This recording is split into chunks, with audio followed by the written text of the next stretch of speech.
Bling blong, everyone. Our new podcast miniseries, Talking Mission Hill, is now exclusively on Patreon. Put on your spicy pants every Friday with a new podcast covering each episode of the cult series from Simpsons legends Bill Oakley and Josh Weinstein. $5 subscribers at patreon.com/TalkingSimpsons can hear every episode, plus all of our previous miniseries about Futurama, King of the Hill, and The Critic. So don't be a Beardsley. Sign up for Talking Mission Hill today. Cartoons from present and the past. Every week will be an animated bash. What a cartoon! What a cartoon! Maybe a short but mostly shows. We'll talk, we'll analyze, exploring as we go. What a cartoon! What a cartoon! What a cartoon! What a cartoon! Hello, everybody, and welcome to What a Cartoon, where we podcast from our mighty time chairs. I'm your host, a king without his co-host, Bob Mackey. This is an audio exploration of every cartoon ever who is here with me today, as always. Henry Gilbert, anybody call for a web slinger? And today's episode is the Avengers, Earth's Mightiest Heroes episode, New Avengers. Okay. Thanks for that. I guess Avengers Assemble? That could have been better. This episode aired on October 14th, 2012, and this pick comes from a little boy named Henry Gilbert from Berkeley, California, who says, this is Henry's pick. Yeah, well, no. It's actually a patron for pick. some reason I thought it was your pick. That was another thing we did. I'm sorry. No, hey, I picked Ron 1/2, which that was a good time That's too, what but, it was. Okay, yeah. But this, I fully approve of the choice of one of our premium patrons, Royce A. Murray, for choosing this one. And their reasoning is simple, saying, just like Marge with her potatoes, I just think it's neat. So that's Royce is holding it up in the air, holding up for all to see this Avengers show. And this was a good pick. I enjoyed watching this. I had not seen this Avengers cartoon, a full episode of it, until doing this podcast for it. But I've learned so much about him since. Same here. I had no idea this was happening on Disney XD, all of these series, and I am not like super into the Marvel stuff. It's not because I think I'm cool, because I know I'm not. It's just that it doesn't really connect with me. I'm not, into it, not because it's popular. I just don't have I don't have the nostalgia for superheroes that a lot of people do have, because I drank from the anime and manga cup, and some people drank from the Cape cup. I was the anime and manga cup, and I was scorned and hated by all my peers.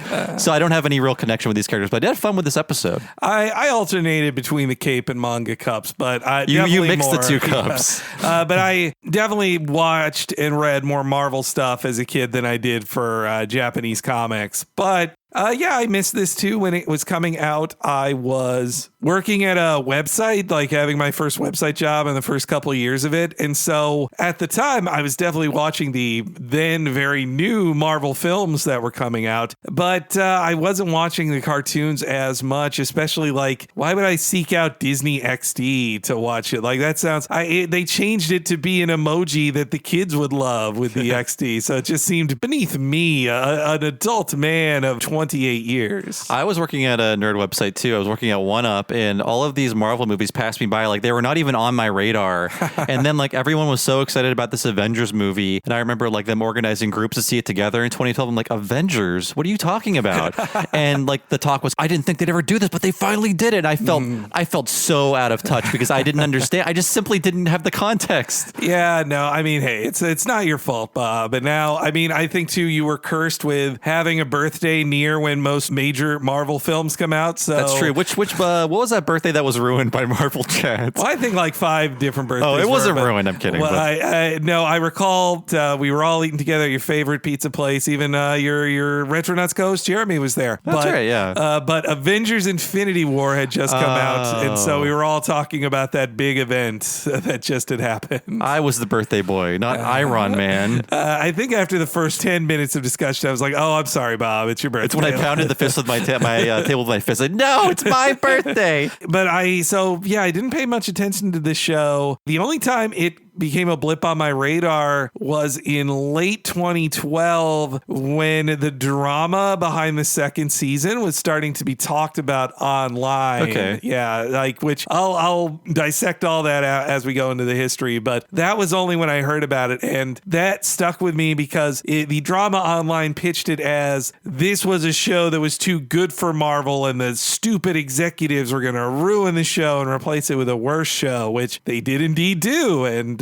watching this and having seen clips of other shows that star the Avengers, easily the best Avengers cartoon there's ever been. Like, there's only been bad ones, and now looking back on it, it's really annoying that it got canceled. I mean, it got 52 episodes, so it's not like it was short-lived. But yes, how did the Avengers come to be and then get their own animated series? Well, I'll be brief on the comic history here, but as we talked about in the Justice League cartoon, you know, Justice League got all these big superheroes that were super popular in DC, put them all in one team book, and it became a hit-selling comic book because it had all the most popular characters in there. Marvel, being the competition to DC Comics, they're getting pushed to make their own team books with superheroes to catch up. Their first was the Fantastic Four, and it was a big hit. Then they create characters like Thor, Iron Man, Spider-Man, Ant-Man and the Wasp, all these major characters that are getting more and more popular. And so they've got so many hit comics starring solo heroes, they're going to do their own approach to the Justice League as well. They're going to finally have their own team book. And so Jack Kirby, along with Stan Lee, who were doing basically everything but Spider-Man, that was Steve Ditko and Stan Lee, but basically everything else in the Silver Age Superbooks were done by Jack Kirby and Stan Lee, and they decided to take most of their popular heroes, Iron Man, Hulk, Thor, Ant-Man, and Wasp, and put them in a team book as well to make them all more popular. Well, so I believe that Ant-Man and Wasp together, their book wasn't selling very well, and I think they're like, well, if we put them in the Avengers, kids will buy their book also in Tales to Astonish. It was good PR for them, I guess. The Bug Buddies. Well, Avengers always has been a book that stars big name characters and then nobodies. And the point is that you buy a comic to see Cap and Thor hanging out, but then you see this Scarlet Witch character and you're like, you know what? I'd read a Scarlet Witch comic. But the original lineup of Avengers were Iron Man, Hulk, Thor, Ant-Man, and Wasp. And they defeat Loki in their first adventure together, which the 2012 movie does make Loki their first villain as a reference to the first Avengers comic. But after like 1 year of it, the comic goes through a ton of weird changes. They get rid of the Hulk almost instantly. Captain America gets rebirthed. He was a hero of the 40s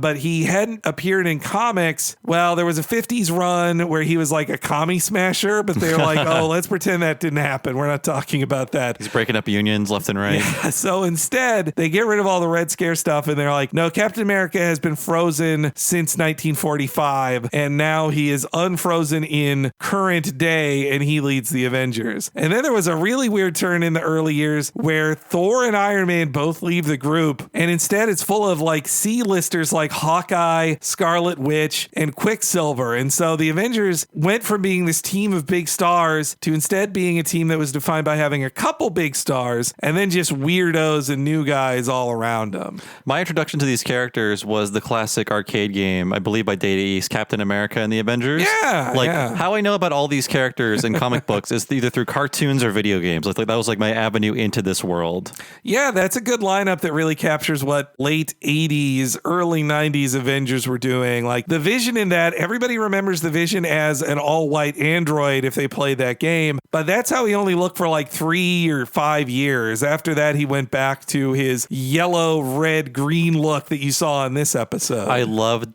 playing as Hawkeye. Oh, Hawkeye, my favorite I think was Cap. I like Cap or Iron Man. Those were my favorites. But another interesting choice they made in Avengers for the longest time was major characters like Spider-Man in particular were not members of the team. They didn't want Spider-Man on it or Wolverine or anybody from the Fantastic Four. The Avengers kind of were this like weird family, not so much just the A-listers of everything. And the Avengers also were hurt over the next 40 years. They started as the top team for Marvel, but then over the next 40 years, especially in the 80s to the 90s, the X-Men became the number one team for Marvel and the Avengers became D-listers. Like when Iron Man got to be chosen as the star of a movie, all of us grew up where Iron Man was nobody. Like he wasn't as popular as like the 5th most popular X-Man. I remember we were selling when I was working at a video game store, we were selling like these new Marvel figures, and the Iron Man one looked ridiculous. He had this like funny mustache. I'm like, the Iron Man is so silly. I had no idea that like it would be the biggest thing in the world 15 years later. He needed to change that mustache to a goatee, and it all was fixed. And that lack of popularity for the Avengers extended to the cartoons as well. You know, in Marvel Productions, the Avengers sorta got some cartoons in the ones that were just redrawing Jack Kirby panels and moving mouths on, if you call that animation. But real cartoons, the Avengers never got their own solo one for the longest time. You know, Spider-Man got so many, and occasionally you'd get Cap or whoever it is, a guest star. Hulk got his, Fantastic Four got several, the X-Men got several, the Avengers not considered. Though Hulk and Iron Man did get his own solo series in like the mid-90s, but that's because it was very toyetic. There were a shitload of Iron Man toys, and I like those toys. But the Avengers finally got their own series in 1999 in the truly terrible Saban United They Stand series. I think I vaguely can think of the theme song because it's so bad. Oh, really? Yeah. I forgot. Shuki Levy, not one of his better ones. Nah, it's no Dragon Ball Z dub soundtrack.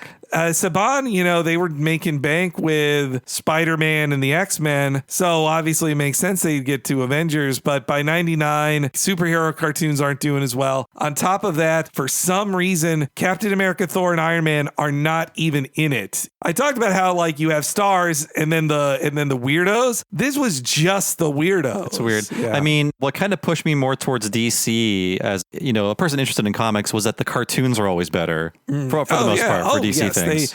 They always have been. And when I look at the staff on this, one of the best Marvel cartoons, I noticed they had to just hire some Batman people to make it better. I mean, you look at this, you already know Batman people must have worked on it, but it's all there in the credits. But yeah, so the early 2000s, big transition time for Marvel animation. Instead of being based on the comic books, starting in 2000, they're getting more series that they're just like, well, what's the Marvel movie that just happened? We'll make a cartoon that's not a direct adaptation of the film, but pretty much in the same style of it, starting with X-Men Evolution, which used as a jumping off point the Bryan Singer films, but made them more teen. I recall watching some of that and enjoying it as a latent X-Men fan in that time period. It's not a bad show, and it's so 2002. And also, it's full of all your favorite anime voice actors because, and that includes in this show, Marvel doesn't always spend the money on the big name voice talent. Not that they're bad actors, but they're the cheaper talent who not usually appear in other things. But so X-Men Evolution, really interesting because that is where the showrunner of this series got his start. Okay. That's Christopher Yost. He was co-creator and head writer of Avengers Earth's Mightiest Heroes. He's a very busy writer for Marvel Productions. Got his start interning on X-Men Evolution, and they liked his script so much, they're like, you know what? Throw us some scripts. We'll freelance them out. He co-wrote the episode that has the first appearance of X-23, the teen girl clone of Wolverine. So, who now is a big star who just appeared in that Logan watch. Yes, that was 4 years ago. But she's in the Logan film. It feels like yesterday. And creating X-23 or co-creating her opened the door for Yost to write a ton of comics for Marvel as well, while still working in LA and balancing out his time as a writer. Pretty much all in animation. I found an interview with him where he said he freelance, meaning purely contract work, he did on the 4Kids TMNT series from 2002. Oh, yeah, He wrote like 24 episodes of that. He also worked on The Batman, the anime-styled Batman series that Warner did in the early 2000s. I didn't watch. Maybe I just didn't give it a chance because it was so different than the animated series, but not a fan of that. Yeah, exactly. I think anything that would be the first series to diverge from the animated series look would be rejected by our generation. But it also had the same, like, they had the same guy do character designs for a ton of shows, like Jackie Chan Adventures and Men in Black that, and they all had the same like weird like convex heads. Yeah. Like the same weird lumpy heads. It's just I don't understand those lumpy heads. But yeah, so after that success, Christopher Yost then pitched his first series that he would be the head writer of to Marvel, a new adaptation of the Fantastic Four that had released in 2005 alongside the big screen debut of the Fantastic Four. That movie's terrible. The show is a little better, but it's also, they made the choice to have very anime influenced art style, but they did it out of like a French production company, so the animation's like all over the place. It's really weird, but look, they get the Fantastic Four in that show way more correctly than the film did. That's for darn sure. And so Yost is head writer on one season of that. He also works on Marvel's multiple direct-to-video animated movies that are okay to bad, in my opinion. But all of them, the problem with all these Marvel things is it always feels like they have like a fraction of the budget that Warner gives to DC stuff. So it just always looks B-League comparatively. And then after that, he's also head writer on a single season of Wolverine and the X-Men. And unfortunately, he kind of gets, as will happen to his productions a lot of times, he pitches these things that are a great idea, but then Marvel changes their minds on what are priorities. And the X-Men, once Marvel Studios gets going, they decide, since Fox has the mutant rights, they're not going to do mutant stuff on their own time and instead invest in the characters they fully own the movie rights to. This could be a long conversation, but I had a question about that. Okay. Teacher, I have a question. How long does Disney not have the X-Men? So Marvel in the late 90s, they were in a bad space. So they sold the X-Men movie rights to Fox, desperate to get any income in. And that is basically 98, 99. And the film comes out in 2000. And so until basically 20 years, they don't own the film rights for the mutants. When Marvel got bought, they didn't get the X-Men rights or the Spider-Man rights or the Fantastic Four rights. They were all at Fox. Does it confuse me as to how Wolverine is in this Disney thing? Well, so Okay. they sold the film rights to Fox, but they retained the animation rights in part because the Saban stuff was doing so well, they wouldn't give that up to Fox. So they had the rights to cartoons with the X-Men, but they chose to not exercise those rights because it still basically advertises characters they don't own. So that's basically Okay, it. thank you. That's why Wolverine could totally appear in this. Spider-Man 2, Sony for a time did have the Spider-Man cartoon rights as well, but Marvel got those back, and that actually killed another series that that Christopher Yost worked on too. So along with Wolverine, he also is writing on the Greg Weiss head writer show, The Spectacular Spider-Man, which I've heard nothing but great things about. It's apparently like the Spider fans, I still gotta watch it, but they always say it's the best one. And it's also the one Marvel doesn't own, and you're not gonna watch it on Disney Plus. You gotta buy the Blu-rays because Sony owns it. So yeah, that Spectacular Spider-Man show, Christopher Yost, he started working with another writer, Joshua Fine, a writer he really liked working with, and they started pitching out stories together. They worked on the Iron Man animated series that was released in 2009 to tie into the 2008 film, which is the beginnings of the MCU, but they hope to be as big as they're definitely not sure that will happen. Now it seems like such a sure thing, like obviously the MCU will happen, but as far as Marvel figured in 2008, they're like, we succeeded with Iron Man. Who knows what else will happen in the future? So the MCU is in its infancy. Disney hasn't bought the company yet, but they're close. Christopher, Yost, and Fine, they pitch a brand new Avengers series to Marvel to do as an animated series. A show that would take some inspiration from the recent hit Iron Man film, but also pull a ton from Stan and Jack's original 1960s comics, as well as taking bits and pieces from the best stories of the last 50 years of Avengers comics, especially the most recent ones that were happening in Brian Michael Bendis's run on the Avengers. So it was going to be this really neat mix of, you've got a Robert Downey Jr. style Iron Man, but he's hanging out with a Jack Kirby style Captain America, and then they're going to work with a Bendis style, a Jim Shooter style Yellow Jacket, and it just mix and matches all these cool storylines. And they also imagined it that it would be part of the same universe as Spectacular Spider-Man and Wolverine and the X-Men, which would cause them trouble down the line. But they sell it. And this is actually during the time when Marvel Animation was producing a lot out of Film Roman. This is actually a Film Roman show. I didn't see that credit. Film Roman only has one more Marvel show after this because once Disney buys them, they're like, why are we doing this through Film Roman? We're Disney. We literally are animation. Yeah. Yeah. And so unfortunately, that's what happens. They sell this and they start working on it for a 2010 premiere. But June 09 is when Disney buys Marvel. So this is a leftover project that Disney likes at first, but then kind of changes their mind on.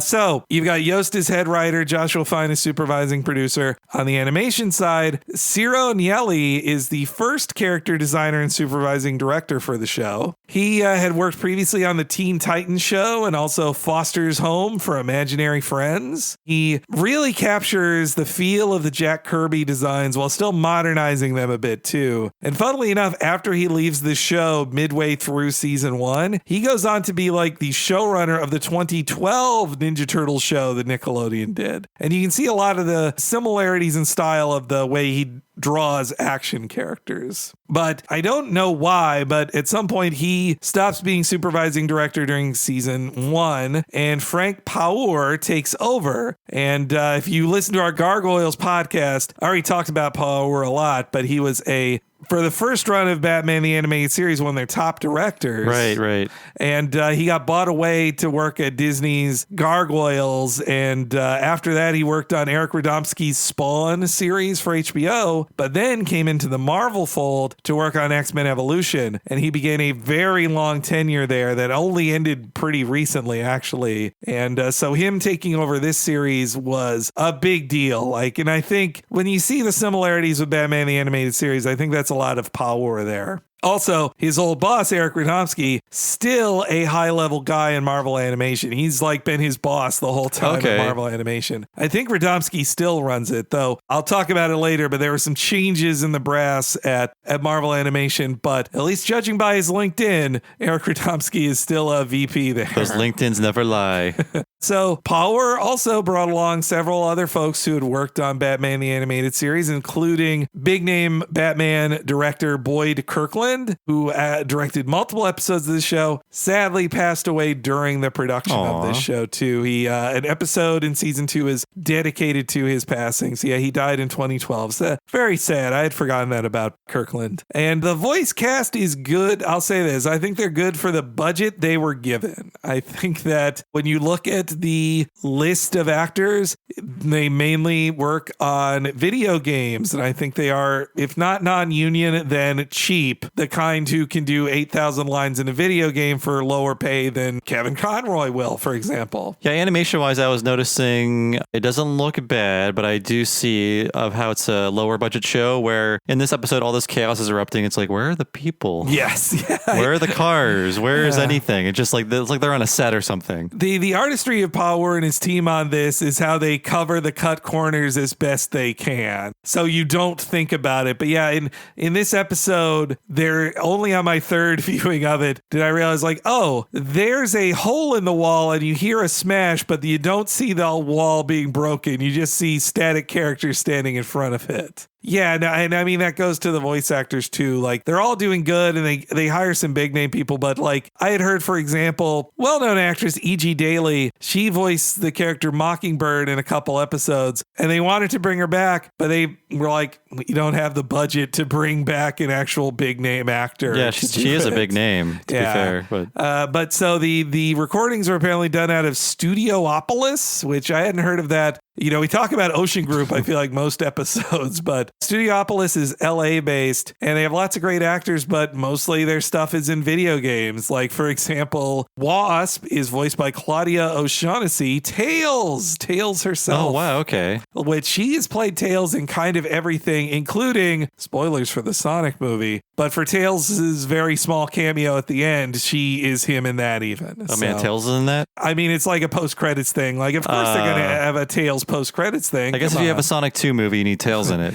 I'm sorry to spoil that for you, Bob, I'll never see it. Yeah. It was. I'm kind of glad that's not the last movie I saw in theaters. But yes, so you've got Claudia there. You've got Eric Loomis as Iron Man, and based on his IMDb credits, all he does is play Iron Man in video games and cartoons. He's got a real Tom Hanks's brother gig going for him. He's so good at it. It's perfect. I was just playing Marvel Ultimate Alliance and hearing his voice in it, and I'm like, man, this guy, all he can do is a Robert Downey Jr. impersonation, but who else can do it? It just sounds exactly like RDJ's delivery. I wonder if he can call people and fool them and get free pizza or whatever.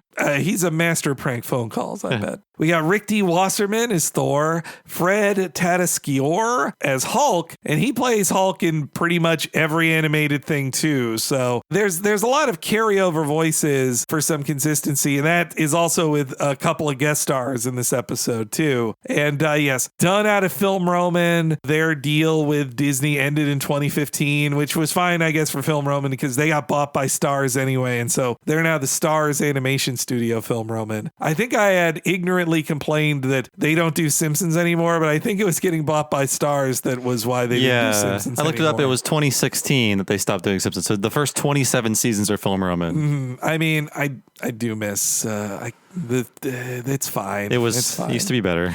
Anyway, the overseas animation was handled by a Seoul-based studio called Lotto, which honestly I don't know. They don't even have their own website. I don't really know their background, but they've mostly worked on things for like the last decade. Okay. But there's definitely a real digital feel to this, but it at least feels like fuller animation and not so flashy. There's some flash moments in it for sure. And so, yes, over 2 whole years of episodes, they tell many stories that retool classic comics I love from Avengers history, like the Amazing Masters of Evil story that Roger Stern did in the 80s. They do their own version of that. They do a version of the truly epic Kree and Skrull War. They do their own version of Secret Invasion, where the Skrull invade the planet Earth and pose as superheroes. Their first 2 episodes are kind of a mashup of the first Avengers story and then how Bendis brought his Avengers together in the Breakout story and tons more. So as a comic fan, I really approve of what stories they took inspiration from. Like Yost and his team ripped off or paid homage to all the right stories. They were given license to rip off, though. It's fine. Well, that's why I loved on the X-Men 92 series, Spider-Man 94. Their best stuff was when they realized like these comic stories are awesome. Let's just use them. Like, and of course it's cheaper too. You don't have to pay the original writer because they just did it in a comic.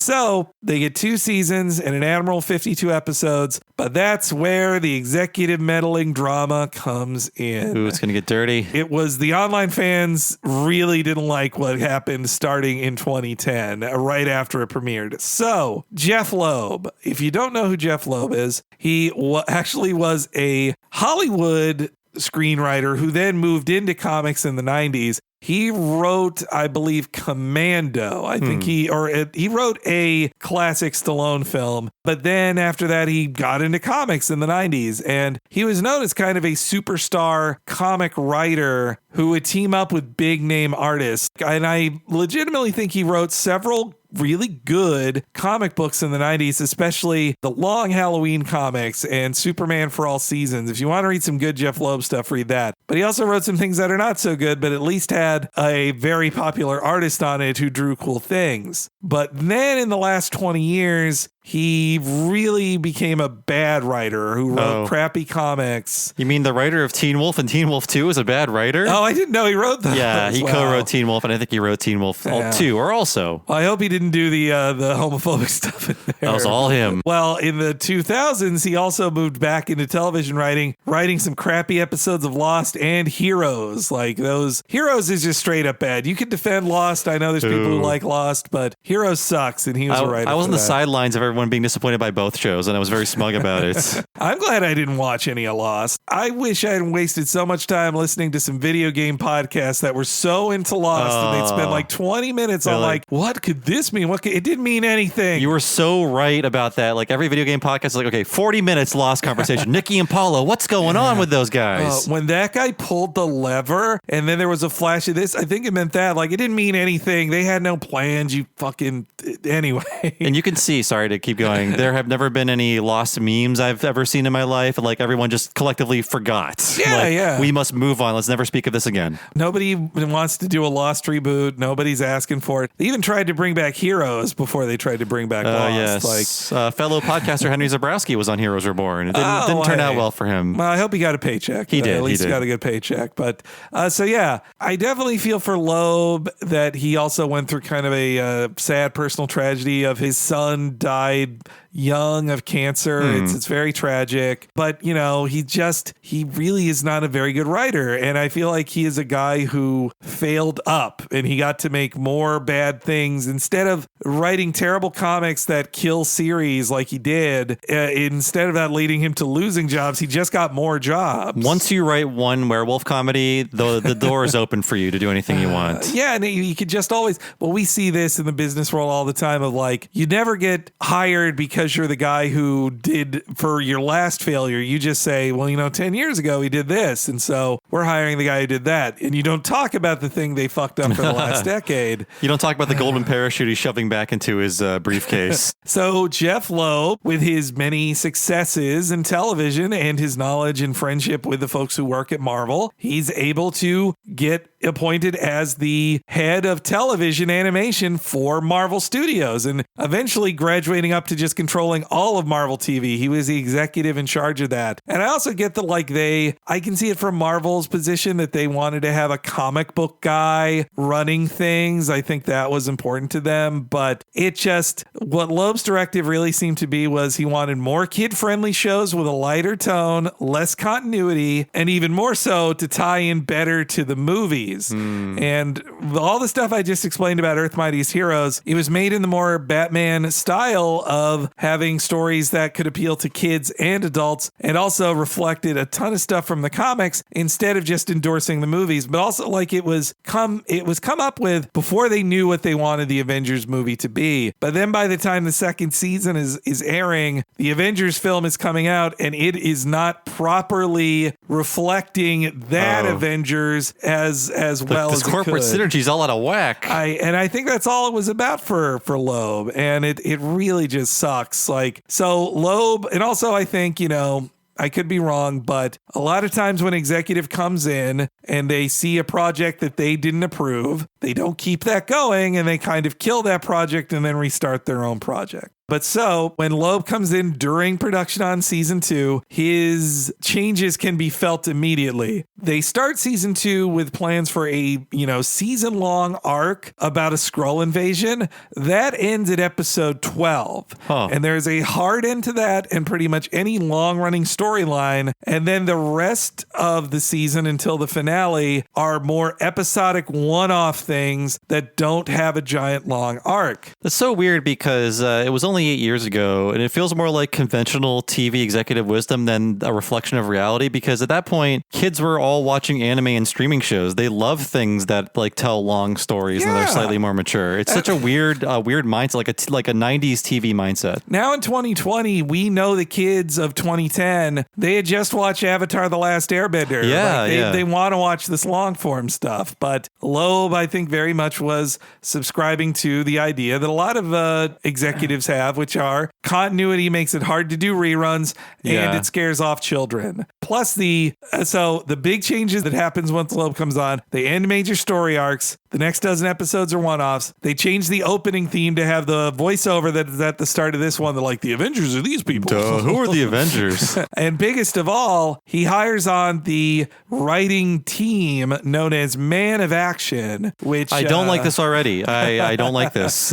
So Man of Action, they're the creators of Ben 10, which is a popular show. I never watched that show either, but they write on a certain level of like a kiddier style. They also, Man of Action is several comic writers who work with Jeff Loeb and are good old friends with him. So. I don't like the cutesy name. Like there used to be people in Hollywood, we're the Jakes and we write screenplays or whatever. They would do that in the 90s. It seemed cool. Don't just go by your names. It's fine. Oakley and Weinstein. There you go. But Man of Action, that studio, Loeb not only hired them to create the Ultimate Spider-Man series, which I know from watching YouTube videos made by people 15 years younger than me, they hate Ultimate Spider-Man because it killed Spectacular Spider-Man and it was the new Disney version of a Spider-Man show. I watched a couple episodes. It is very much a Disney style show. It's not as serious. It's a lot sillier, and Man of Action brought that lighter tone to it. And so they're hired to write 5 of the remaining episodes are just Man of Action episodes that have a different feel to it. And looking back on it, it was really just Loeb giving them practice on writing the Avengers before they're hired to make the next Avengers show that will succeed this one. Okay. And not only that, Production on season 2 basically was complete in mid-2011, and they left many episodes unaired for a very long time. Fans online by 2011, fans were knowledgeable enough to know, like, no, this show's done. I read that guy tweet who works on the show that these episodes are done. When's Disney going to air them? And even when the Avengers film came out in May 2012, they actually didn't air some episodes for all of June, even though it was a very well-rated show on Disney XD. It felt like the executives didn't want it to do well because it wasn't their Avengers show. That was like one of the last times where, I don't know, I'm sure it's still happening now, but it felt like streaming wasn't just the default form of watching TV, and TV ratings mattered a lot more, even 8 years ago. Yeah, I think 2012 was maybe one of the last times it mattered. Like DuckTales, they don't want me to watch DuckTales on the TV. I can just go to the Disney web destination to watch it along with unskippable commercials. Disney Now, which is different than Disney Plus or Disney Go or something. Disney Now, I think you do need a cable login, but otherwise it's free. I didn't need it to. We watched the Mickey Mouse Christmas special. Oh, that's right. And it was free. So, but not on Disney Plus again.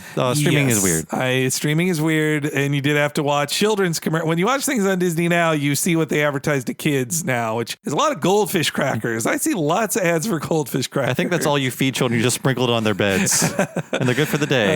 They'll shut up and stop bothering you. But the biggest controversy during the Jeff Loeb era of the last bit of Earth's Mightiest Heroes was in the second season, they finally got permission for Spider-Man to be on the show. They'd wanted to have Spider-Man on it, but they couldn't get permission until season 2. And they wanted their Spider-Man to be voiced by Joshua Keaton, who is a really great Spider-Man voice actor and played him on the Spectacular Spider-Man show. Joshua Keaton recorded his dialogue for the 2 episodes Spider-Man appears in, and that includes this one. And unceremoniously, he was replaced by Drake Bell, who was playing Spider-Man on Ultimate Spider-Man. So they just re-recorded his dialogue without telling him. Like, he got to find out in public, like, oh, I guess I'm not Spider-Man in this after all. Not that, like, you'll hear him in clips in this. Drake Bell's a fine Spider-Man, but he's also like, he's a Disney child. Like, he was of Drake and Josh. Oh, he's Drake.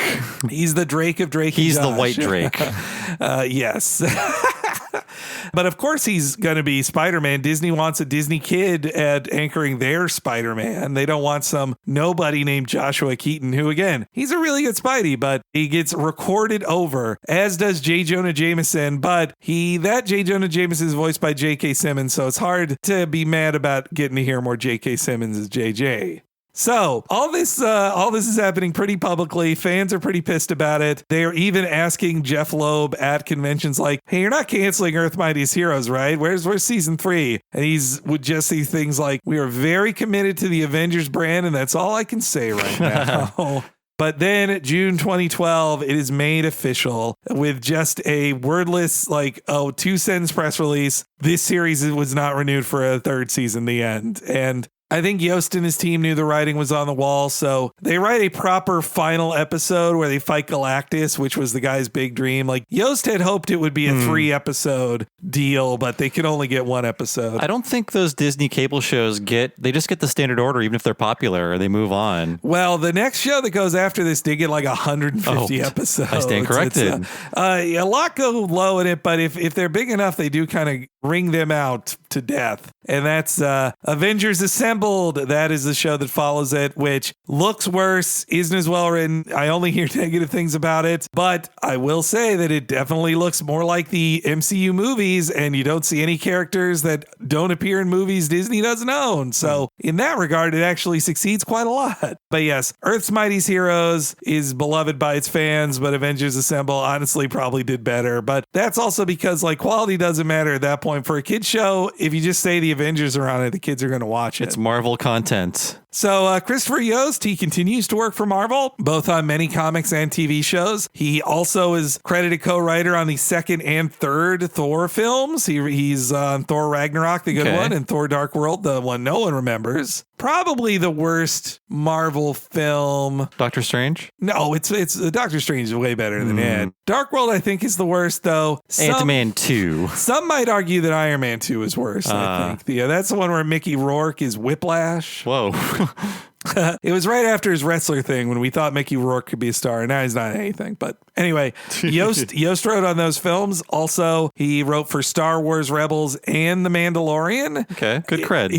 I think he is the head writer on the live action Cowboy Bebop, but that is not happening right now. So quickly on the Cowboy Bebop show, they filmed 6 episodes last year. Really? And then Jonathan Cho, who plays Spike, fucked up his knee bad doing a stunt, and he had to have like major knee surgery. And they're like, "This will start filming again in a year." Spike won't be saying anything or doing anything. It's the show where Spike sits down a lot. It's just really tight. But so they take a break for his medical problem, and now I think they could be filming it, but they can't film it. Yeah, I mean, they've been talking about that since I was reading like Wizards, so I assumed it would never happen. But they filmed some of it, like it was happening for a time. Meanwhile, the co-creator of the show, Joshua Fine, he has seemingly left Marvel after this show. Based on his Twitter, I think Yost maybe just played ball. He's like, "Hey, I still want to keep working at Marvel." And Fine was more like, "Oh, this broke my heart. I'm out of here. I'm working at other places." Though he hasn't tweeted in 2 years, so who knows? But oh no, his most recent thing, I don't think it's come out yet, but there is a Monster Hunter CGI film that's coming out. He's a writer on that. Yes, not the movie, not the live action movie, not the Mia Jovovich movie, which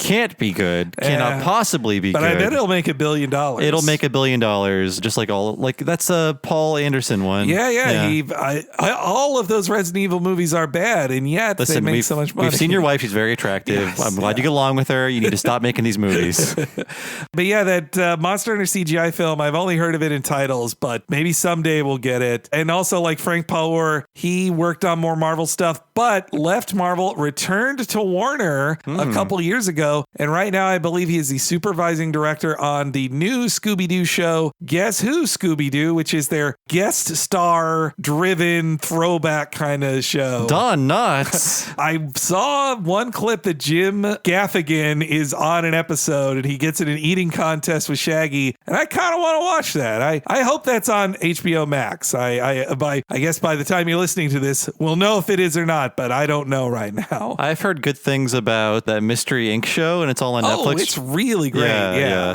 I grew up hating Scooby-Doo. Oh, really? Thinking it was bad and the thing we make fun of, but now it suddenly started being good after like Zombie Island in 1998. The anime as hell Zombie Island. I mean, didn't you like Pup named Scooby-Doo? Oh yeah, but that was the anomaly. The point of that show is like, let's make fun of the crap we made before. That's true. Yeah. And lastly, Jeff Loeb. He would stick around at Marvel TV until last year when a big change up happened at Marvel Studios where Kevin Feige, who had only been in charge of the films, he got named Chief Creative Officer of Marvel, and he swept the deck of a lot of people he didn't hire, and that includes Jeff Loeb. Dead weight. So Jeff Loeb's gone. Jeff Loeb's vision of Marvel TV, I think, is kind of over. One of the painful things about it, I actually was looking forward to from the Jeff Loeb era, were the Hulu shows that sounded very Adult Swimmy, based on MODOK and Howard the Duck. Yeah, those sounded cool. And they're not happening. Apparently that MODOK one might actually happen, but yeah, Howard, from what I had heard, Howard the Duck, they wrote all the scripts, 13 episodes of scripts, and it was time to ship them off to animation, and they're just done. Like Marvel just could say, no, we're just not doing it. What a waste. We lost $1 million. Who cares? We paid you to make nothing. That was a year of your life. Goodbye. So Loeb, I think, made an amicable split from Marvel last year, and I don't know where he's ended up. I mean, at his age, he could retire, but he also seems like one of those guys who would get hired by, like, I don't know, Netflix or some other place to be in charge there. Like, he's an unbeatable guy. He'll just keep failing up, that Jeff Loeb. But he couldn't prevent Earth's Mightiest Heroes from at least having a few good episodes and still being the best Avengers animated series. A new generation of kids can enjoy it among the...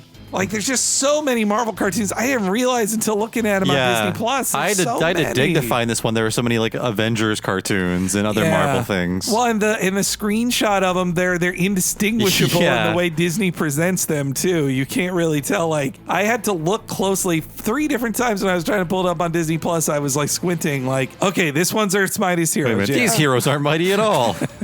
I'm backing out of this. But okay, why don't we take a quick break? And when we come back, we'll be talking about the late in season 2 episode, New Avengers.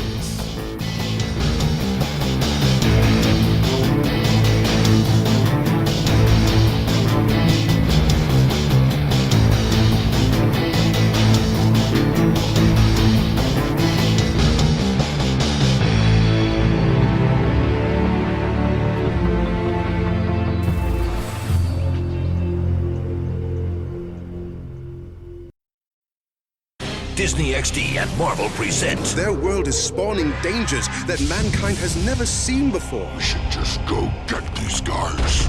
the Mightiest Heroes of the Marvel Universe unite Avengers, assemble! Let's do this! to stop the supervillains no single superhero can. You wanna fight? You've got it! Marvel, the Avengers, Earth's Mightiest Heroes. Sunday morning at 10, 9 Central, only on Disney XD.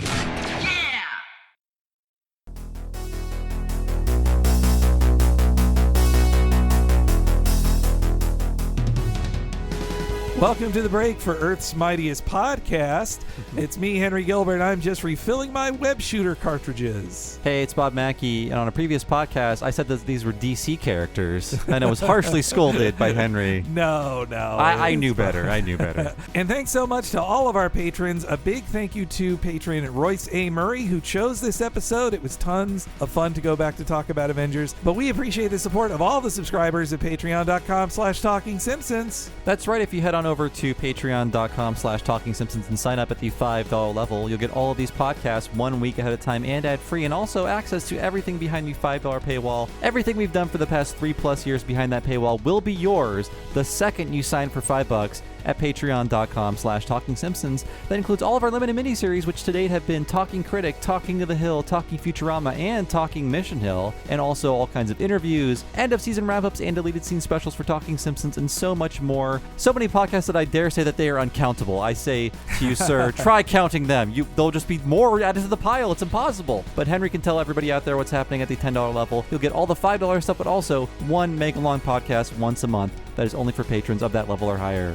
That's right, the What a Cartoon Movie Podcast, where we cover a different animated feature film each month, chosen by our patrons. If you go up to the $10 level, you get all that $5 stuff and the What a Cartoon Movie. You can hear our most recent one, The Black Cauldron, the story of the Disney animated film that almost killed the company, and a huge back catalog of other ones. If you're a fan of animated superheroes, I bet you'll really enjoy the ones we did for Spider-Man Into the Spider-Verse and Batman Mask of the Phantasm. Tons more movies you can listen to us talk about as well. Over 90 hours of podcasts available to you for $10 a month, in addition to all the $5 stuff. Please sign up.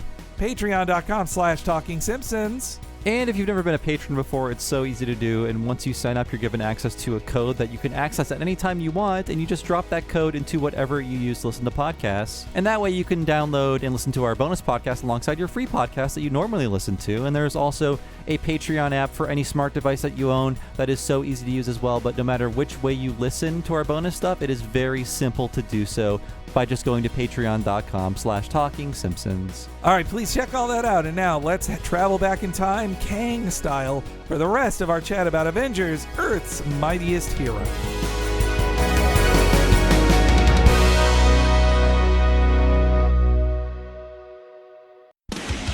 When 74 of the world's worst supervillains are on the loose, you need strength. It's getting smashed. Speed. Miss me? Intelligence. The goal is to see danger before it gets here. And teamwork Avengers, assemble! to put evil It is up to us. in Attack me! its place. One down, 73 to go. Marvel, the Avengers, Earth's Mightiest Heroes. Brand new Wednesday night at 8:30, 7:30 Central. Only on Disney XD.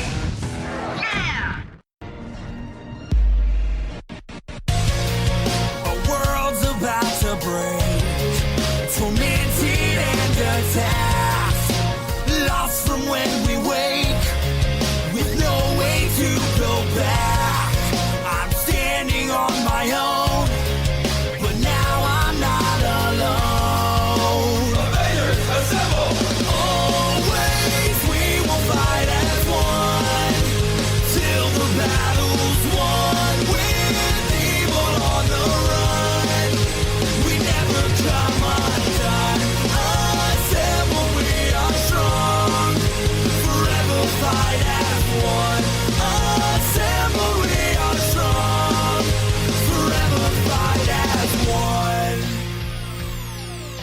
Okay, we're back from the break. I hope you guys enjoyed the season 1 version of the opening theme, which is... I'm at the mall. I've got hair combed over one of my eyes. Yes, that's... My wallet has a chain. That's Fight is Won by Bad City, which, it's definitely Hot Topic tunes, isn't it? I mean, they're a real band, by the way. They're not like a fake Disney band. It sounds like they're either. making music for Sonic the Hedgehog exclusively. You're right. Yeah, it honestly feels like 10 years too late. It doesn't sound like a 2010 song. It does sound like an early aughts. Apparently, Bad City, they had just started a rise of success and opening for the Smashing Pumpkins right before getting hired to do this song.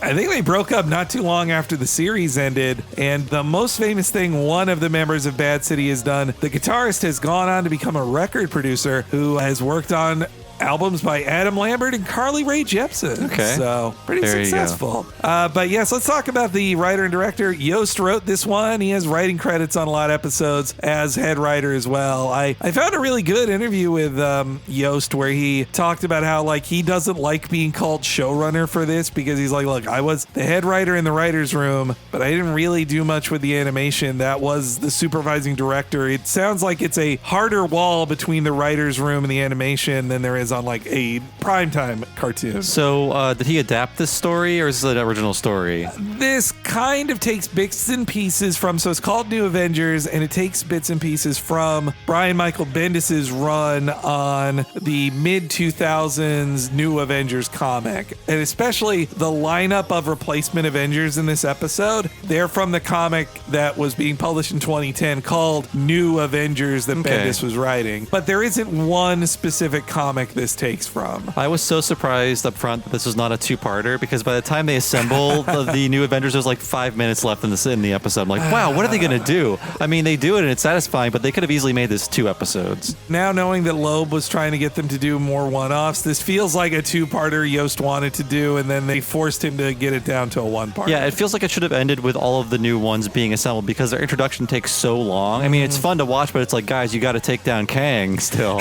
Act 1 is freeing Kang and killing the Avengers. Act 2 is introducing all of them, and then you have maybe 4 minutes for a fight at the end of it. And it took me until I watched it to realize, like, oh, that scene at the beginning was not a previously on. That's something that happens in the episode. Yeah, I watched like a dozen other ones. They'd have a cold open, but it wouldn't be a clip from the episode. I think that was also like stylistically a thing they did not normally do. Yeah, so I was like, with that in the credits, it's like an 18-minute show, really. Yeah, that is kind of a cheap cheat there, yeah. Oh, and the director for this episode is Stephen E. Gordon. Based on his credits on IMDb, he looks like he is an animation lifer who got his start in his teens under Ralph Bakshi. Oh, that He's poor a man. Bakshi boy, yeah. His earliest credit is an animator on Ralph Bakshi's 1978 Lord of the Rings. Oh, wow. And he worked through the 80s on a lot of Bakshi stuff, but also on a lot of... It's weird. He kind of goes wherever because sometimes he has like a character animator credit on The Great Mouse Detective, and then he just like boards on a real Ghostbusters. Wow. He seems to go where the money takes him. Any port in a storm in the animation industry. He also had his first directing job on Bakshi's new Mighty Mouse cartoons. And we've talked before about how, if you were on New Mighty Mouse, you probably either went to the Simpsons, Tiny Toons, or Ren and Stimpy. He looks like he took the Tiny Toons route there, but also worked on a lot of Don Bluth projects, including into the late in the Bluth career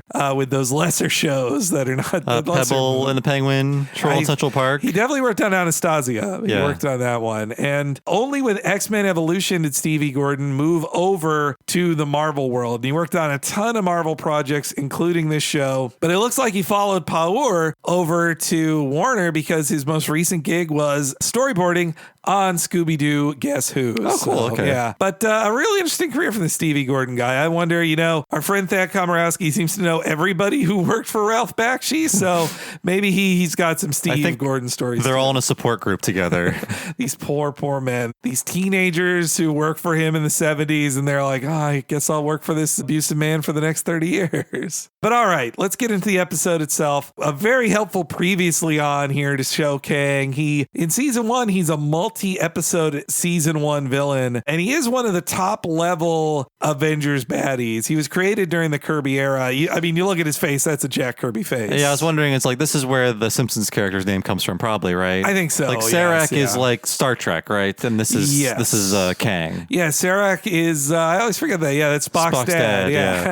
And Kodos, do we know that? Kodos I can't place. Yeah, but I mean, I know Al Jean is such a Marvel Silver Age fan that he would, taking Kang from that makes a lot of sense. Kodos is a villain in Star Trek too. Okay, so 2 Star Trek guys and you got a guy from Marvel Comics. But Kang's whole deal has always been he's a guy from the future who comes back and fights the Avengers with future weapons, and he tries to change the past. And he's a very confusing time traveling villain. As time would go on, his appearances would get even more confusing. They would create 2 other villains for the Avengers, Immortus and Rama Tut, who are also Kang. Rama Tut is from when Kang in the future goes back to Egypt in the Egyptian pharaoh times to pose as a pharaoh. And so he's a pharaoh in the thousands of years ago. And then he goes forward in the future. And when he's an old man, he's also a villain of the Avengers. So there's like 3 of him at once. It led to an incredibly dense mini-series called Avengers Forever that Kurt Busiek did that I really like, that somehow weaves the web of all of Kang's time-traveling appearances to that point and makes them work in a cohesive way. Yeah, I really like time travel and just the logic behind it and trying to trace it. And I like this character. And I like also the idea we see later of like different versions of himself he's got to confront. Yeah, we meet the Council of Kangs later. I like that. I want to meet the Council of Bobs. I always forget, Kang normally has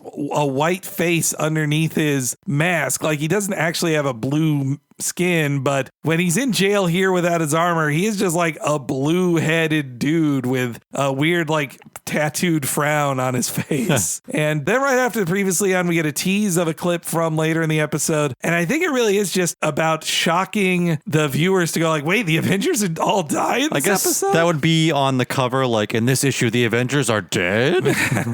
Yeah, and you know, they do it before Infinity War. Infinity War famously has all the Avengers fall away into dust. That's what basically happens here in this one. I was thinking that exact thing. I was like, wow, this is like 8 or 7 years before that. And the Captain America in this show, my favorite animated Captain America, because honestly, he's the most rip-off of the Batman animated series style, but it's great. Captain America needs to be that buff and with a chin, like a strong chin like that. Like, he looked like that in Jack Kirby drawings before Batman made Batman look like that. I haven't seen Captain America in action a lot in animation or movies. I'm like, so all he does is bonk you. Yes, he's the bonker. He's basically if Batman traded his utility belt for one shield. Okay. But he's really good at that shield. But and also the Cap in this show, he is the corny Cap. These are decisions Marvel wouldn't do anymore after the MCU movies are like, no, Captain America is supposed to be a hunk and you like him. You're not supposed to think he sounds like your grandpa. And yeah, the Avengers all die. Then we get the opening and we get the new updated Jeff Loeb approved explanation of who all the main Avengers are. And there came a day unlike any other, when Earth's mightiest heroes found themselves united against a common threat. On that day, they became the Avengers, the invincible armored Iron Man, Thor, Prince of Thunder, the Hulk, strongest hero there is, and Captain America, the first Avenger. Too much information. At least with the Iron Man, you don't need to explain much. But I guess by the time this aired in 2012, all these characters except for Giant Man did not get. Actually, they cut Giant Man out of this. He's prominently featured in the first season opening, but they're like, no Giant Man or Wasp. We're not showing them. But I mean, like 20 years before this in the X-Men Fox opening, and just like, well, here are little glamour shots of all of them. We don't need to say Wolverine does this and Cyclops is this guy. The Berserker from Canada, Wolverine. Cyclops, the man with laser beam eyes. Someone didn't trust those dumb children. Yeah, I know. I really do think Loeb and his other executives are like, we got to spell this out for kids. Though also, they censored the name of Thor. He's Thor, the God of Thunder. Can't have God in that opening. Instead the Prince of Thunder. But you can tell by the Thor design in this show too, this is very old, non-hunky Thor as well. This is just a giant lantern-jawed guy who always wears his helmet. Thor never wears a helmet in the That's true. live action. It's what what you see in Adventures in Babysitting. Yes, yeah, which I love. That's that. my reference to Thor, that weird movie. Thor wears his helmet for maybe 8 minutes total in the MCU just so they can like sell a toy with his helmet on. But see, that's actually a secret to all the MCU movies. In the Guardians of the Galaxy as well, with Chris Pratt's character Star-Lord, he has a mask that covers his face fully, and he basically never wears it. But since he wears it a few times in the movie, they sell toys that obscure his face so they don't have to pay Chris Pratt for likeness rights. Pretty sneaky. Yeah, pretty sneaky. But yes, the introduction to all the characters. It also, every episode ends with, you see the lineup of the Avengers for this episode, which is why we see the new Avengers, including Spider-Man at the front, right there. I like that they make it different. That's kind of their couch gag. It's like modular opening. Yeah. Okay. Like if it's a special episode where there's only 3 Avengers in it, they only show those 3 Avengers. Like it lets regular viewers know which Avengers they're going to be seeing. And together they are strong, like that guy sung. And this team here, Spider-Man, Wolverine, Iron Fist, Luke Cage, and Thing, they were all members of the then current run of Brian Michael Bendis' New Avengers. War Machine wasn't, but that feels like hey, he's in the MCU already, so we're going to have War Machine in this episode. I was happy that unlike Justice League, I only had to look up a few of these guys. That's good. You know these characters more than the Justice League. Yeah. Iron Fist I knew just because of everyone complaining about the Netflix show. Oh, yeah. Like, that must be the guy everybody hates. That Jeff Loeb likes Iron Fist, and he's the only person who does. Like, I say this as a guy who has read more Iron Fist comics than anybody who says they like him. But Iron Fist is just his to have him in the same set of miniseries as Daredevil, it's like, well, what's his difference? Oh, well, he's like Daredevil, except he's a rich guy who wants to get his company back from his dad. Like, oh, so he's a rich guy who wants to inherit a company he didn't make. Yay, what a hero. And also an interesting tick of the show is that the pilot is 4 prison breaks from super prisons happen at once. And so 72 villains are loose, and it's about trying to catch all those villains. Oh my God. So basically they introduce like dozens of villains in the first episode, and then they're chasing them the rest of the series. Okay. Even weirdos like Mandrill, who is a mandrill man who uses, as we all know mandrills do, pheromones to control people's minds. I played Mega Man X. I'm all about Spark Mandrill.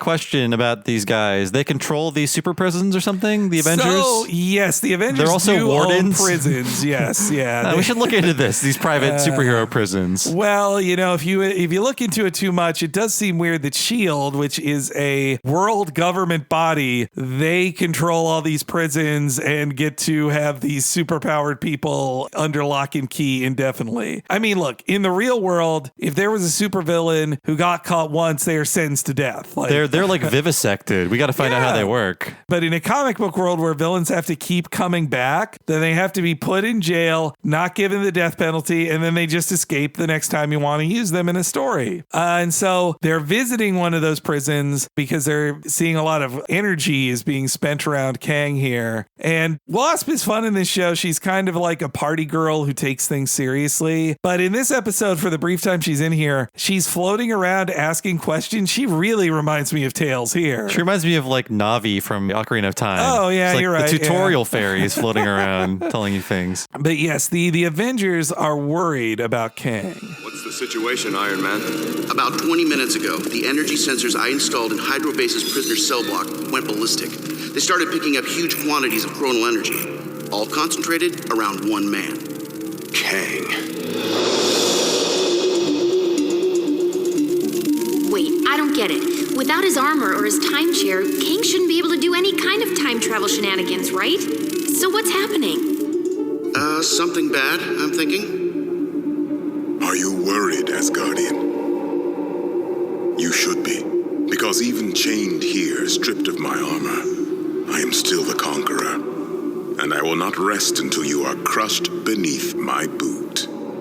You wish to test my might, villain? Then come, let us. I love the phrase time chair. Oh yes, yeah, he does it. I guess that does sound pretty silly. Yeah, just like it's like come sit on my space couch.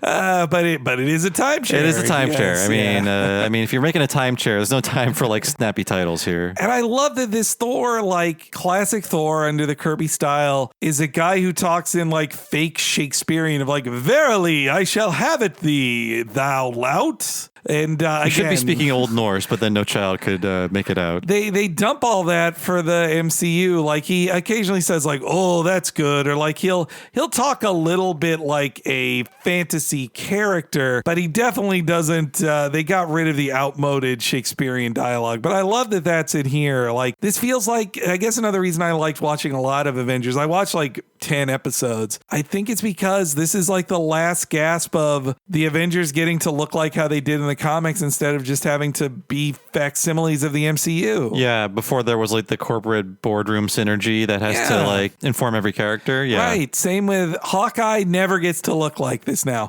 Hawkeye's purple costume is kind of dumb, but that's what I love about it. Like it's a dumb costume. I mean, what's he look like now? A leather-clad spy guy with dumb glasses who looks like Jeremy Renner? Pretty boring. Yeah. Jeremy Renner is like boredom personified. But he's got that storefront, right? Not anymore. No, I mean, also, I think he's going through a bit of a divorce and nose problems. Okay. I think, too. He's sniffing up a lot of divorce juice. Deviated septums all around. But yeah, meanwhile, this Hawkeye is just a fun guy blowing bubbles. It's great. But yes, time stops. And then I got to say, Rick and Morty ripped him off hardcore here. Yeah, totally. Just like 1 year before Rick and Morty. This is like in Rick and Morty, it is called the Council of Ricks. Yeah. This is the Council of Kangs. But yes, Kang is visited by a bunch of jerks. Hello, Kang. The Council of Kangs. Have you come to gloat? To mock my imprisonment at the hands of these primitives? Is that not exactly what you would do, Kang? We are you, after all. Simply from other timelines. You present the Council with a problem. Your timeline has become dangerous. What are you talking about? These Avengers. We have seen them appear in various timelines, only to be eliminated. But in yours, their power grows. In time, left unchecked, these so-called heroes could threaten all Kangs across all of time. They are nothing to me. Of course not. You appear to have things well in hand. Boom. Yeah, he's getting a performance review from other versions of himself. Like, we've taken care of these Avengers. What's your problem? He seemed pretty behind on your Q3 Avengers killing, Kang. What's the deal? We need to meet those quotas, Kang. I like to the Kang. A regular Kang is saying like, "Oh, here to gloat," and the other Kang's like, "Well, you do it. Like we're all assholes. We know this. Don't you know yourself?" I mean, Kang is one of the most selfish villains because all he does is work with himself in other timelines. That's true. He's got no other team ups. He also might be related to Doctor Doom. That's it's hard to prove, but it's quite possible. Or he also might be related to Reed Richards. He actually got to start as a Fantastic Four villain, who then just took over being an Avengers villain. So they give him this the suit, right? That was unexplained. For all the explaining they do, I'm like, well, so what is the suit? So he has Kang himself is not a very superpowered being. He is more like Iron Man, that he needs special weaponry. He has all this super advanced future weaponry that he keeps pulling from the past, and his armor is one of those things. But he lost his armor in the last big fight. So basically, like a cheat code, the Council of Kangs are like, look, here, just have your armor back, loser. You'll like it. It's called a Kang suit. Thank you. And then when time restarts and he's just floating again, I mean, it's nice in the way that Kang is supposed to look weird, but it also looks kind of cheap. Like, yeah. But the way I like how it's expressed as time travel too, of how he just blinks back into existence, fully armored, and just blasts Thor as Thor's threatening him. He has various different beams. Yeah, that work on different levels. If he has one beam that can take down Thor, how about you just zap everybody with that beam? There's like the green beam and the yellow beam. Yeah, but he also has like phasing beams, and he can teleport anywhere. Kang's powers are kind of amorphous, I will say. I think most writers get away away with saying like, well, yeah, he had this other toy from the future that can do that thing. It's called a time beam. And yes, he is freed, and it's time for Cap to say the line. Finish this. Indeed, Thunderer. Let us finish this. Whoa!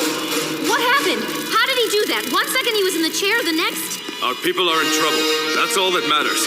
Avengers, assemble! Oh, I get it. He said the line. Yeah, he said it. It was a really big deal in the Marvel movies when somebody actually said that, right? It was like... They made you wait 12 years I thought hear, so. 11 years to hear him say that, yes. What movie did they say it in, though? It was an Avengers Endgame. Okay. Wow.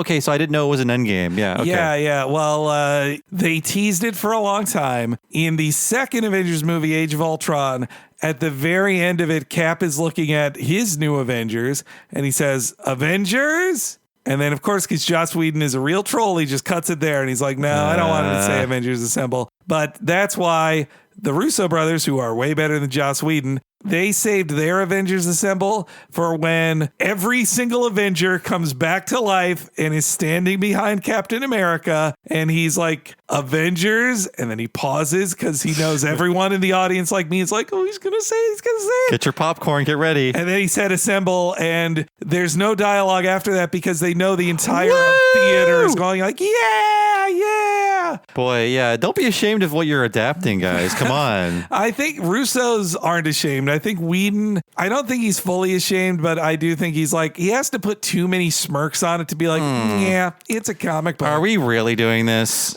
Really much? Did I just say that? Did that just happen? But yes, so the Avengers do assemble. They confront Kang, and then he teleports away. I like how Kang kind of has this like resting bitch face, but then he smiles. He's like, well, I'm leaving. And he just teleports.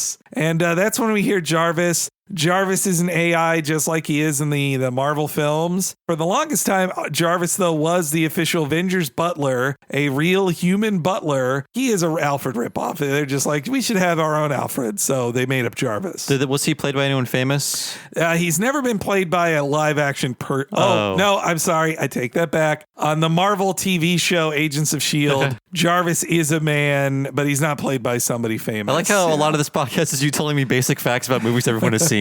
Well, Jarvis, though, the AI in the movies is voiced by Paul Bettany, who then would play Vision in the second half of the MCU stuff. So, but on this show, Jarvis is Phil Lamar, who is like a big star in this show. I was surprised to see Lamar amid a lot of these anime voice actors. I think they set aside a little money each year for like, well, we can afford a little Lamar as a treat. But yes, every time you hear Eric Loomis as Stark, he's just like, it's uncanny his impersonation of him. It's crazy. But yes, like he even is good at the RDJ kind of sarcasm, like, or he went to my house. And yes, the Avengers confront him at the arc reactor. That also straight taken from the MCU. The arc reactor is a big deal in Iron Man movies. But then they really have a real cheat of just like, oh yeah, they smashed out the wall, but you just get to see them there. You know, no wall smashing animation. It's an implied smashing. And then on the other side of the room, the characters who can't fly walk in the door. So and he's deflecting all of their blasts, but somehow Yellow Jacket, who's just like a guy who can get big, punches him. I don't really understand how he got in a punch, but Yellow Jacket, I was shocked they did that because he is an incredibly complicated storyline of basically giant man gets anime amnesia and becomes a different guy. But yes, then we get the cold open scene again. I am assuming the Avengers are actually time displaced instead of murdered. Yeah.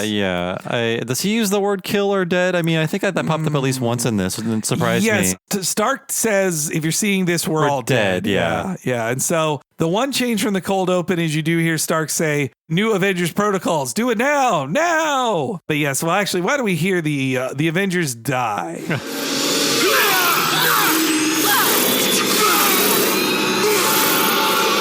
Jarvis, initiate the new Avengers protocols, now!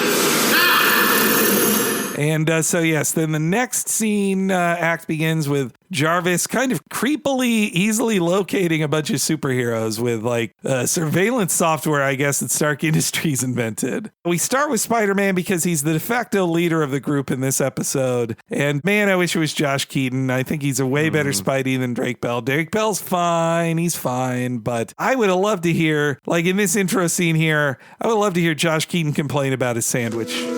Step aside, birds. Your friendly neighborhood Spider-Man is having lunch. Haha, PB&J with the crust cut off. Thank you, Aunt May? That didn't sound good. And that's when time anomalies start popping up. But are there ever any like regular people in this episode? You see one downed cop. Okay. Oh yeah, Bendis. Yes, I wrote his name down. It's like, oh, it's the one person who exists. Yeah, who's named after the writer of the comic this is taken from. But I guess if you can't like draw people or crowds, you can at least put in like noises like screaming or commotion or whatever. It does feel like so quiet. For being the streets of New York, you're right. It is quite sterile. I didn't notice that when I watched it, but you're very right. At first I thought like, has time stopped? Is that why this is happening? But that's not the story. Yeah, there's dinosaurs and cars running around. So yeah, time is still moving, but there's no people. I guess also more bystanders. Every single bystander adds more money to the budget, I suppose. I think it's gross that Spider-Man keeps a loose sandwich in his web backpack. Ew. It's gotta be all sweaty by now. Though, okay, I do have one genius at work complain about how they portray Spidey in this. So Spider-Man has a spider sense that warns him of things. It's actually key to the finale of this episode. But there's like 3 times where his spider sense really should have warned him of something and doesn't, which I wouldn't be so bothered with if it wasn't, again, the thing that ends the episode and saves the day. Yeah, it seems very selective. As like, I personally don't know a lot about spider sense or what it does. I thought it was just like intuition or like reflexes, but it's like, no, pull that switch instead. This takes it, I think it is fair, but it takes it to an extreme that his spider sense is not normally expressing. But normally it is, Spider-Man is looking forward and his spider sense tells him a dangerous thing is behind me. And then he jumps out of the way so the thing behind him can't get him. But I mean, I've seen things where the Spider-Man talks about like, I know if a gun isn't loaded because it would tell me it's dangerous. It's a fun crutch for writers. The example I always remember from an Explainer comic when I was a kid was Spider-Man's like, oh, I could just walk through a cluttered living room in the dark and not trip over anything because my spider sense would tell me, oh, don't put your foot there. That's dangerous. But in this case, for example, a bird is able to fly by and steal his sandwich, which I would think his spider sense would warn him of that. Hey, seagulls are fast. I saw one eat an entire cheeseburger in one bite. You know, one bite? Yeah. Wow. That's just out of the trash. Just rip impressive. it and pull his head back and it's gone. Man, I never, I don't hear the seagulls in my parking lot next door used to have a lot of seagulls. There's no more trash for them. Oh, yeah, I guess you're right. The high school has been shut down for a while, so no trash for them to eat. They have to eat healthy fish now. Yuck. Also, there's a walking eye, and a Venture Brothers style walking eye. That's a War of the World design, you're right. correct? It's okay. That, but I wasn't sure. I couldn't not think of the Venture Brothers walking eye. And yes, there's the cop named Bendis, and he's down and about to be attacked by ninjas when he is saved by Iron Fist, who he speaks Japanese to them, which I think he says like ore, which means like I. So I think he did say, I don't want to fight you guys. But he says something that ends with like, it should be nai, but it's like nai, he says. But my subtitles said in brackets, speaking Japanese. See, that's those lazy closed captioners. They need to do the translation. But yes, Iron Fist is fighting ninjas while his best buddy is not doing work for free, which, you know what? I'm with you, Luke Cage. Are you going to help me, Cage? You look like you got it covered. Besides, Fist, no client means no money. We're heroes for hire, not heroes for freebies. Look around. The city's going nuts. There's all this weird energy. And I'm pretty sure I saw some cowboys fighting a group of medieval knights a few streets over. We have to do something. Yeah. If it's that big of a problem, someone should be willing to cough up some cash. Fine, we'll help. But all this stinks like an Avengers problem. So I'm sending them the bill. Fair enough. Where are the Avengers anyway? I feel like I enjoyed this episode a lot, by the way. I don't want to be too picky, but I feel like their eyes were bigger than their stomach with this episode and the writing were just like, oh my God, the world is in chaos. All of these amazing things are happening. We can show 3 of them. We have dinosaurs, 1 robot, and 1 biplane.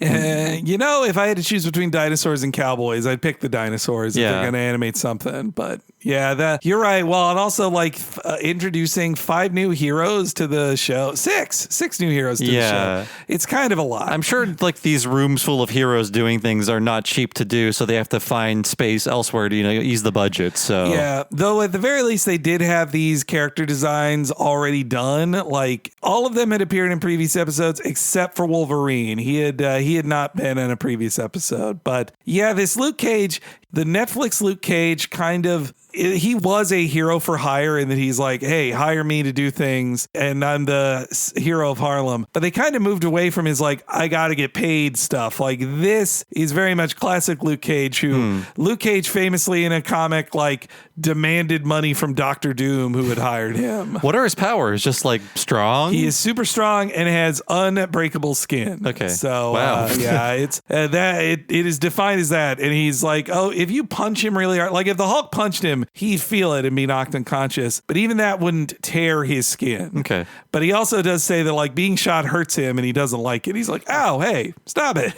But now I know in the past in comics, they wanted him being a guy who cares about being paid to make him look less than heroic, but just like, come on, man, do it. Just save people. But I'm totally with him. Somebody should be getting paid for this. Like Tony Stark's got money. Exactly. When you're working for a billionaire like Tony Stark, you don't just do it for the good of the people.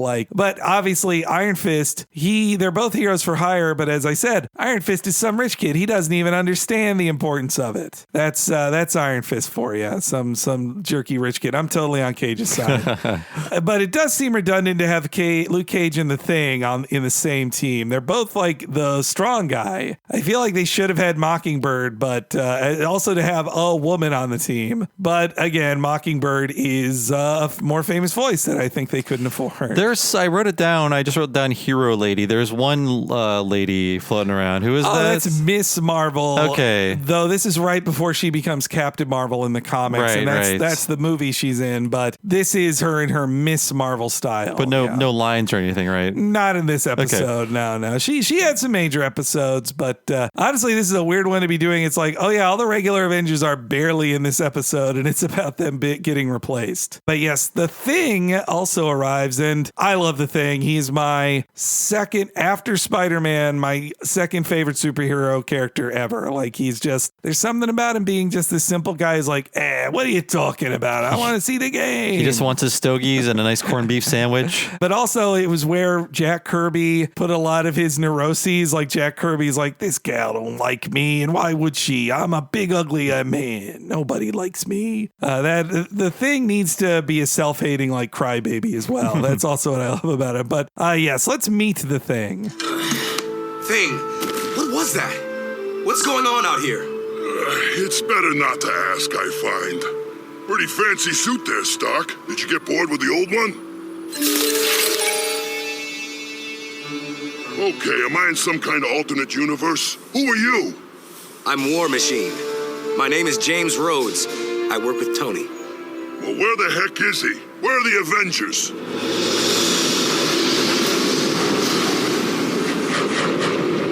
I don't know. I can't reach Tony. Where's your team? Where are the Fantastic Four? Some kind of diplomatic mission in another dimension. I stayed home to watch the game, which I'm missing now thanks to all this.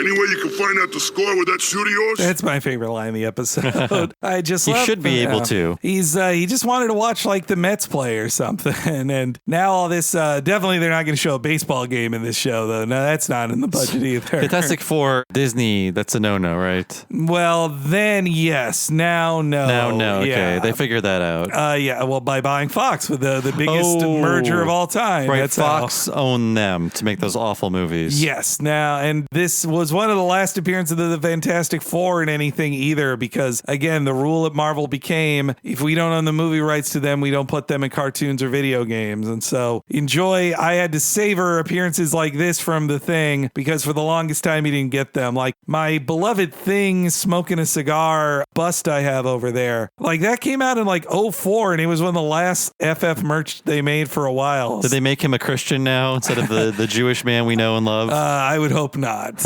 Honestly, he was only Jewish on Jack Kirby's Hanukkah cards. No, he's been canonically Jewish for a while. Though, okay. Well, Michael Chiklis is not Jewish, and he played him, so I don't know. Maybe they'll pick a Jewish actor to play him in the MCU world. But yeah, I love seeing The Thing. I love him being like, I find it's best not to ask. I didn't go on his diplomatic mission. Like he's just a regular guy from the Bronx who's surrounded by all this weird stuff. And then we cut to a fun animation of Spider-Man being chased by a T-Rex. And I like that Spidey does it in a really cool thwip pose. He does it in a non-lethal way, which makes it even funnier because the guy who shows up like just murders all of the dinosaurs. Yeah, in silhouette, but he still stabs him through the head. That still shocked me. I was like, oh, wow, he really just slashed through those dinosaurs. I can't believe they got away with that, to be honest. But also, Spidey gets hit in the back by a raptor, which, again, his spider sense should warn him of that. It's mainly like switch and lever based, the spider sense. So Steve Blum is voicing Wolverine, as he had done many times before this. He's a really great Wolverine, though obviously we all know him for being Spike Spiegel or the voice of Toonami. Roger Smith, you name it. Oh, yeah. But here he is meeting up with Spidey. Was that really necessary? You just wiped out the dinosaurs. Again. You're welcome. Any idea what's going on here? And where are the Avengers? Hello, Spider-Man. Whoa! This is an emergency message from the Avengers. If you're seeing this, that means we're dead. But the world will always need heroes. So I put together a fail-safe program, if anything ever happened to us. That doesn't sound good. You're up. We need your help. Each of you has proven yourself as a hero, as someone who has what it takes to be an Avenger. Is this for real? Iron Man is asking us to be... Avengers Mansion, the Quinjets, everything.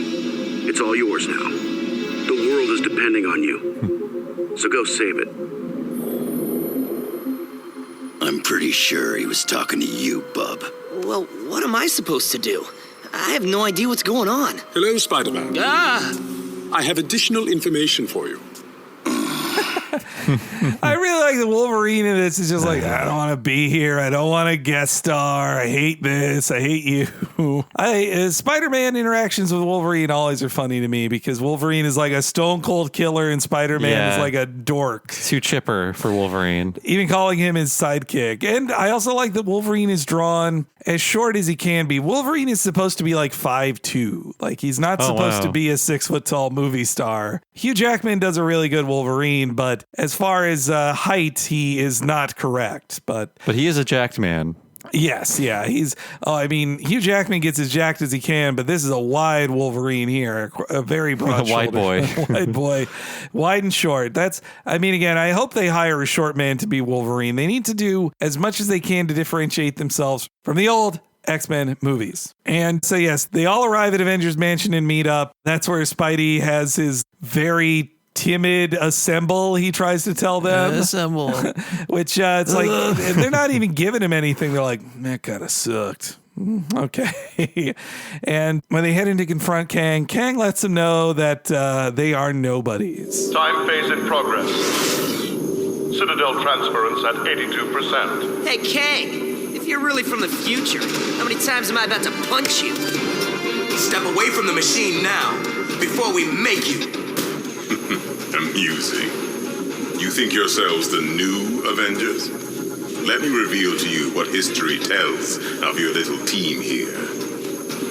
Nothing. Enough yapping. Let's do this. No, wait, we have to... What? Are you kidding? It's one guy.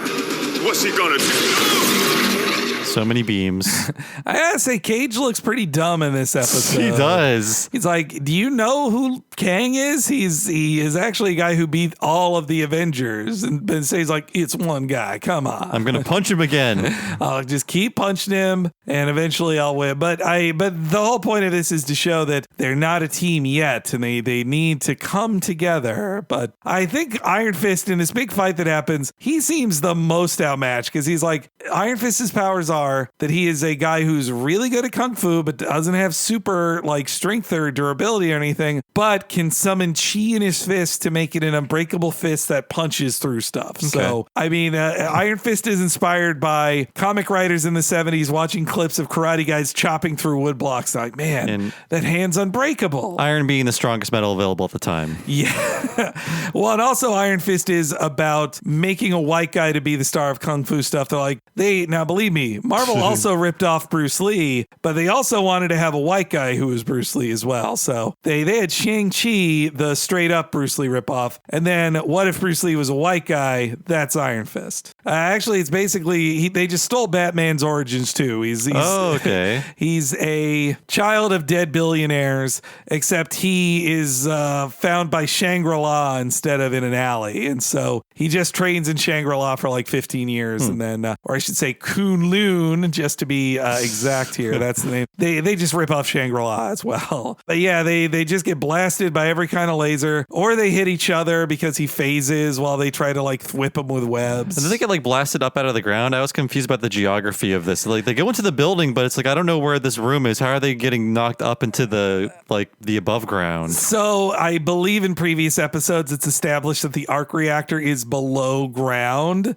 but they don't explain that at all in this episode. I was just confused. Yeah, no, a big mistake there. But when they all get blasted out, War Machine, Luke Cage thing, they smash into the ground and they would be okay. But I said before, Iron Fist, he would be a stain on the ground from that. He cannot take that kind of fall. But I do appreciate that when Spidey is saving Wolverine, the laser blast that comes through, there's some Kirby crackle on there. You know, the little black spots that appear along energy that Jack Kirby really invented there. And yeah, as the world is ending around them, even the Thing is like, man, that's the weirdest stuff. It's true. He just does not give a crap. But they come together for a fine speech that Spidey gives to convince them that he has a plan. Is that even possible? The FF have seen weirder stuff. So how are we supposed to stop this? Take down Kane? Here's the news. He just took us all down without breaking a sweat. This is on us. Kang's not invincible. The Avengers have taken him down before, and you want to know how? They did it as a team. They didn't trip all over each other. They worked together and they took him down. And that's what we're gonna do. Now we have to shut down Kang's machine. I have an idea. I just need time. And I'm gonna need you guys to get Kang out of there. I can do that. And then War Machine just kind of bum rushes him, which he's lucky that worked. Kang really should have just phased out of there. It's weird that it didn't work before. Yeah, but now that Spider-Man has empowered him with a speech, now it does work for War Machine. He has speech power now. And so Kang is brought back above ground, and he's decided, you know what? I am going to fight these Avengers and kill them myself. So the fight begins, and I had wondered the whole episode, when's he going to say clobbering time? And they wait for the final battle. I like that they held back. They're like, no, let's not spend that clobbering time. He wasn't really into clobbering before this. He's just like, whatever. But now he's, I think it is once he does a fastball special with Wolverine. Is that what it's called? So yes, in the comics, Wolverine, originally it started with the strongman of the X-Men, Colossus, picks up Wolverine in his right hand and flings him. And Wolverine then just kind of gets a Superman pose with his claws out, and it's called the fastball special. And so the Thing does that here. That's why Wolverine even says got a fastball in ya. Okay. One of my favorite fastball specials is in a comic from about 15 years ago. She-Hulk is going to do it to Wolverine, and she holds him in her hand, and she's like, hey, you normally have guys do this, right? And he's like, yeah. And she's like, oh, no reason. I mean, you just got a firm little butt is all. And he's like, hey, the first rule of fastball special is you don't talk about those things. He works out, bub. But yes, let's hear the fight begin. Share there. Hey, Rocky, how's your throwing arm? got a fastball in you. Oh, yeah.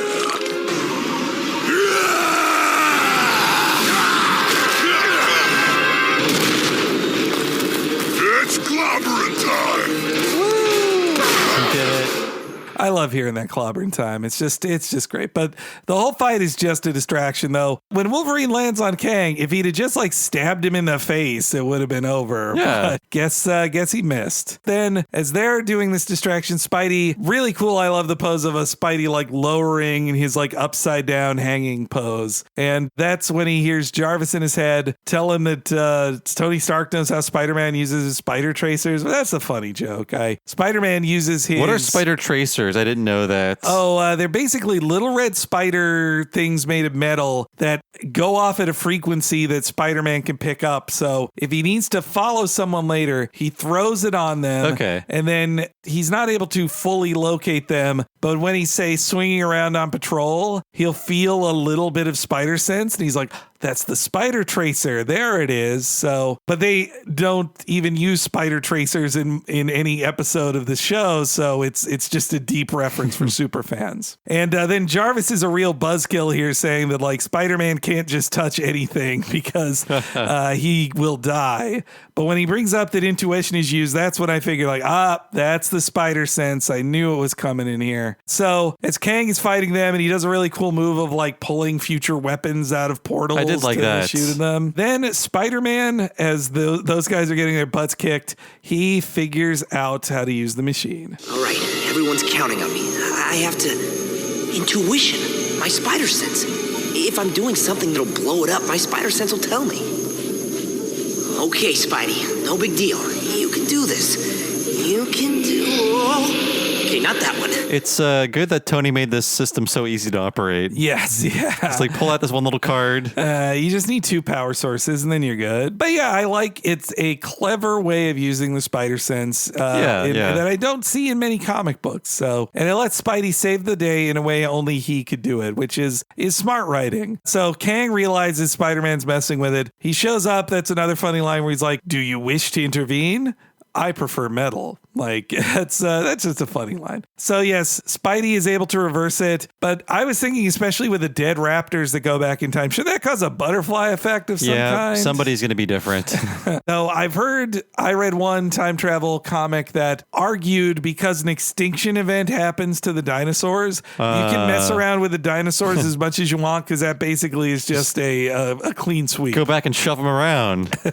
You don't have to worry about it's butterfly effect free. So then Kang is getting mad at him as he's unplugging power sources, and it does feel like something's missing. I feel like Spider-Man should be like taunting him or something. He's just kind of silent. It wraps up so neatly, especially with how quickly the other characters appear. Yeah. I'm like, where did they come from? And like, we should have seen them appear. They rematerialize out of nowhere just as fast as Kang goes away. It really feels like he was told, you have 1 page. Like, get him out of here in 1 page. Yeah, I rewound it to be like, how did they get back here? Like, did we see? No, they just are there. Like off screen, they materialize. At least Thing makes a good joke about it. But I don't understand why Spidey, I can understand him turning off the machine and preventing what Kang is doing. But Spider-Man also fully reverses it so Kang goes away and the Avengers come back. But yeah, I think that's why it moves so fast at the end, because otherwise you ask questions about how did this even happen? But then we get our happy ending.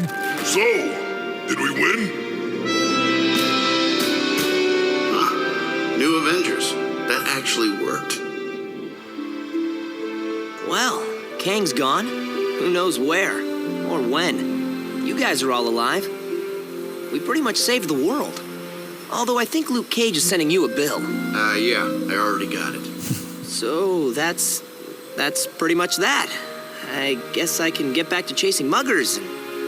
Spider-Man, you did good. All of you did. The world needs heroes. Everyone agreed. Even if it's only as a reserve member, we want you as an Avenger.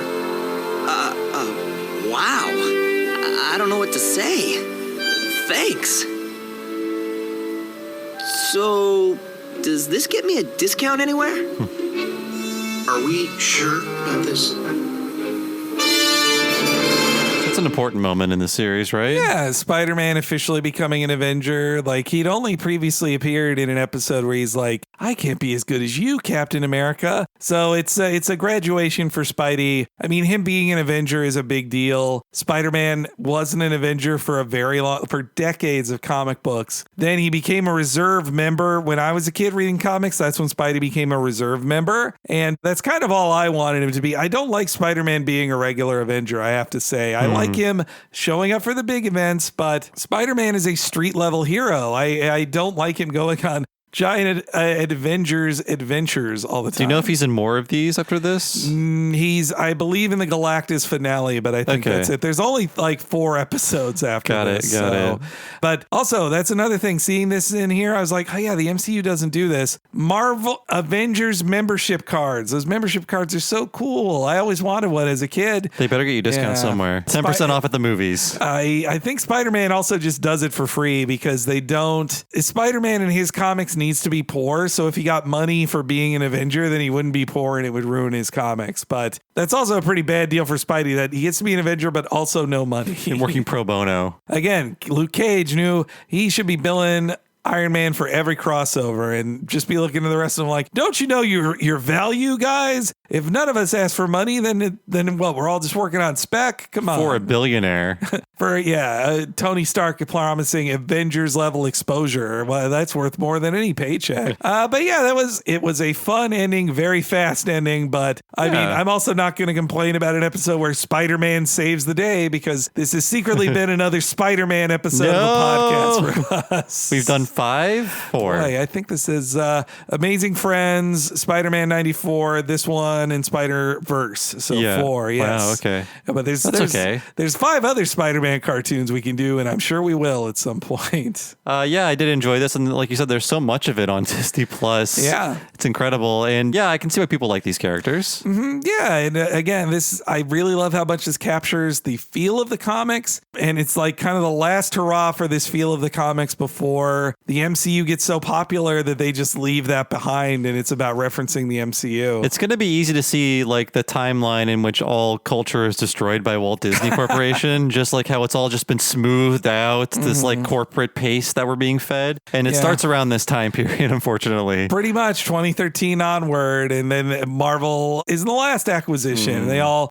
start losing personality. I'm hoping stuff like The Mandalorian shows me that Disney can make things with personality that actually gives a crap about the past, but I think it's about scale. If you spend $100 million or more on the movie, then that's where you smooth it out. But yeah, a good show. So thank you, Royce A. Murray, our premium patron, for picking this one out and making us do it. Yeah, thank you so much, Royce. And if you want to help our show out just like Royce and get all kinds of extra stuff, including every one of these episodes 1 week ahead of time and ad-free, please go to patreon.com/TalkingSimpsons. And when you sign up at the $5 level, you'll get just that, but also access to everything behind the $5 paywall. That is over 3 years worth of bonus podcasts you'll unlock immediately. That's over 100 bonus podcasts. That, of course, includes all of our mini-series, including our most recent one, Talking Mission Hill. We go through the entire season of Mission Hill using the Talking Simpsons and What a Cartoon treatment. There's so much more going on at the Patreon. You'll get so many podcasts immediately upon signing up, and then everything we'll do in the future at that $5 level at patreon.com/TalkingSimpsons. And Henry can tell everybody out there what is happening at the $10 level at patreon.com/TalkingSimpsons. One super long podcast once a month that is only for patrons of that level or higher. That's right. It's the What a Cartoon movie podcast, where we talk about a different animated feature film once a month. And you,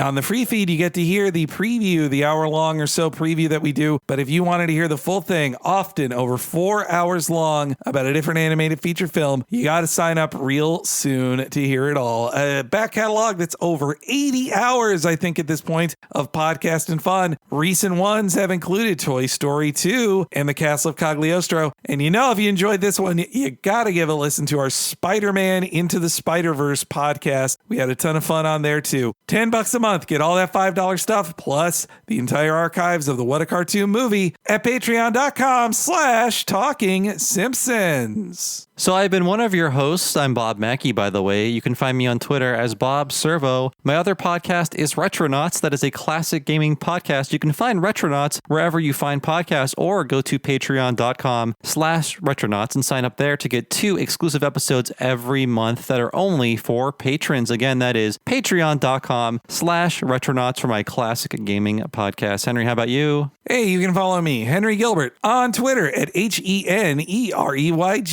I certainly tweet about Spider-Man there if you want to hear more Spidey thoughts. And also, if you're following HENEREYG on Twitter, why don't you follow the official Twitter account of this podcasting network at Talk Simpsons Pod? Whenever new What a Cartoon podcast goes up, or our sister podcast Talking Simpsons, or any of our exclusives on the Patreon, you'll know about it first if you follow at Talk Simpsons Pod on Twitter. Thank you so much for listening, folks. We will see you next time for the extended preview of this month's episode of What a Cartoon Movie, and we will see you then.